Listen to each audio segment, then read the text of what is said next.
বন্ধুরা, রোশনাই ধারাবাহিকে দেখানো হবে রোশনাই নিজের হার মেনে নিয়ে শো ছেড়ে চলে যাওয়ার সিদ্ধান্ত নেয়। তখনই সেখানে হিরোর মতন এন্ট্রি নেয় আদিত্য। আদিত্যকে দেখে রোশনাইয়ের গুরুজি রুদ্রপ্রতাপ আশার আলো খুঁজে পান। আদিত্য রোশনাইকে বলে, রোশনাই দাঁড়াও, তোমার কোথাও যাওয়ার প্রয়োজন নেই। রোশনাই বলে, আদিত্য স্যার প্লিজ আমাকে যেতে দিন। তখনই মেইন প্রডিউসার আদিত্যকে বলে, আদিত্য ও তো চলে যাচ্ছে, তুমি কেন ওকে আটকানোর চেষ্টা করছো? আদিত্য বলে, আমি যা কিছু করছি জেনে বুঝেই করছি, তাই আপনি রিল্যাক্স থাকুন। প্রডিউসার আদিত্যকে বলে, এই শো আমার, আপনি এখানকার অতিথি, তো অতিথিকে তো মেজবানের কথা শুনতেই হবে, তাই না? আদিত্য বলে, আপনি তো কথা বললেন বোঝদারের মতন, কিন্তু আপনার কথা বলার ধরনে অনেক ভুল আছে। অতিথির সিদ্ধান্তকে সম্মান দেওয়া মেজবানের দায়িত্ব। কি অ্যাম আই রাইট প্রডিউসার সাহেব? আদিত্য তার নিজস্ব কায়দায় কথাটা বলে, যেটা শুনে প্রডিউসারের মুখের হাসি মিলিয়ে যায়। আদিত্যর কথা, তার সাহস দেখে সবাই অবাক হয়ে আদিত্যকে দেখছে। থমথমে পরিবেশ। রঞ্জন প্রসাদ আদিত্যকে বলে, ইন্ডাস্ট্রিতে তোমার সিনিয়র হওয়ার দৌলতে বলছি, তুমি এই সব কিছু থেকে দূরে সরে থাকো। এই সব কিছুর মাঝে তুমি এসো না।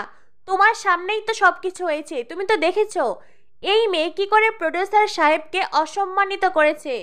আদিত্য বলে, আপনি বরং এই সব কিছু থেকে দূরে থাকুন। রঞ্জন প্রসাদ বলে, তার মানে তুমি আমার কথা শুনবে না, তাই তো? আদিত্য বলে, এখন আপনার কথা শোনার মতন সময় আমার কাছে নেই, এখন আমি অনেক ব্যস্ত, আপনি বরং নিজের কাজ করুন। আদিত্য সবার সামনে রঞ্জন প্রসাদকে অপমান করে, আর রঞ্জন প্রসাদের মুখটা পুরো দেখার মতো। আদিত্য রোশনাইকে বলে, রোশনাই তুমি কোথাও যাবে না, এই স্টেজে থাকার পুরো অধিকার তোমার আছে, তুমি এই স্টেজেই নাচ করবে।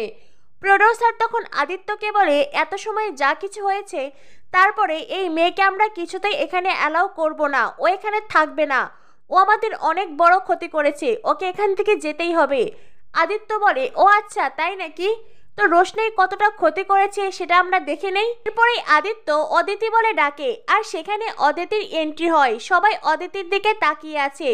গুরুজির ছাত্রছাত্রীরা বলে, অদিতি সেটা আবার কে? অদিতি হলো এই ইন্ডাস্ট্রির ভীষণ পাওয়ারফুল লেডি। অদিতিকে দেখে প্রডিউসার বলেন, ম্যাম আপনি এখানে? আদিত্য তখন সবাইকে উদ্দেশ্য করে বলে, কাল রোশনাইয়ের নাচ খারাপ হয়েছিল, আর সেজন্যই রোশনাইকে শো থেকে ডিসকোয়ালিফাই করা হয়েছে। আর সেই নাচ খারাপ হওয়ার কারণ ছিল রোশনাইয়ের পোশাক। কেউ ইচ্ছে করে রোশনাইয়ের পোশাক কেটে দিয়েছিল। রোশনাই এক হাত দিয়ে নিজের পোশাক ধরে রেখেই পুরো নাচ শেষ করেছে। কিন্তু কথা হলো, আজকে এখানে প্রমাণ হওয়ার কথা, আসলে রোশনাইয়ের পোশাক কেউ কেটে দিয়েছিল নাকি সেটা অ্যাক্সিডেন্টলি ছিঁড়ে গিয়েছিল, সেটা আমরা কেউই জানি না। তবে এ বিষয়ে এখন সবটা ক্লিয়ার করে বলবে আমার বন্ধু, এই চ্যানেলের হেড অদিতি।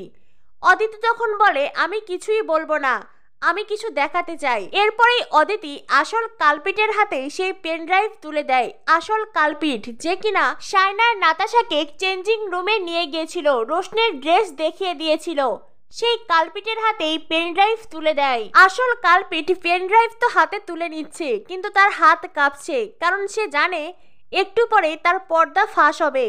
সেই সাথে রঞ্জন প্রসাদ, প্রডিউসার, এমনকি রঞ্জন প্রসাদের ছাত্রছাত্রী সবার চোখ মুখ পুরো শুকিয়ে যায়। এরপরে অডিটোরিয়ামের বড় স্ক্রিনে দেখানো হয় সেদিন চেঞ্জিং রুমে আসলে কি ঘটেছিল। শাইনা কি করে রোশনাইয়ের জামা কেটে দিয়েছিল সেই সবটা সবাই দেখতে পায়।